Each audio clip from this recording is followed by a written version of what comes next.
on the subway, 11:45 to pick Leah up downtown at Russian school, and I got held up at knife point. Wait, when? The October before the March pandemic hit. Hold on, how are we best friends and I'm just learning you I never held told up? you that. Yeah, well, the headphone, that takes away one sensory guidepost, gone, you know, and then you wear sunglasses and a hat, like, because you're trying to be incognito, but no one knows who you are anyway, so it doesn't matter. You just look like an idiot.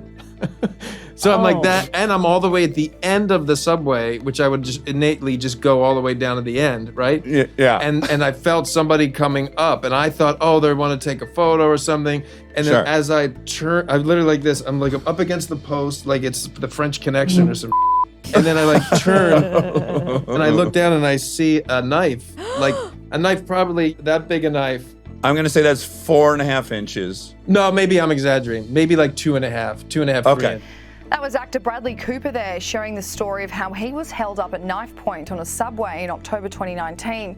The 46-year-old appeared as a guest on his longtime friend Dax Shepard's podcast, Armchair Expert. The two of them and co-host Monica Padman were discussing how their AirPod Maxes block out the world when they're listening to music. Bradley tells the podcast host that he's become too complacent in New York City because of one scary situation.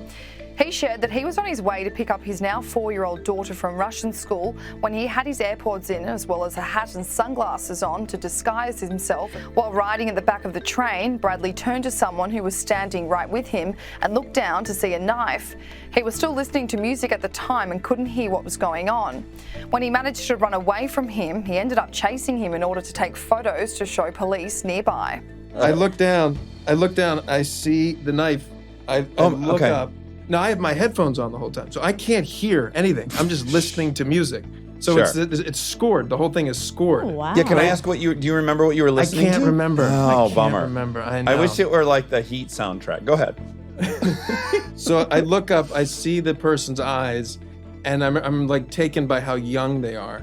And then, I'm sure you were taught this, you don't ever run from knife, that you just try to kind of like stay there. And I go like that, knocked Lifted his your arm elbow. up, and just started booking. Oh, wow. You just started running, jumped over the, not carousel, what is it called?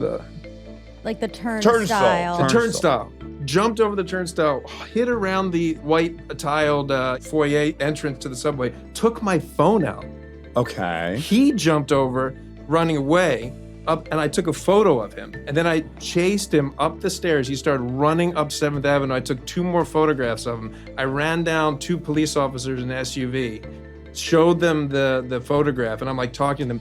And the guy kept saying it was so interesting. He's like, are you stabbed? And I was like, no. He goes, no, check to see if you're stabbed.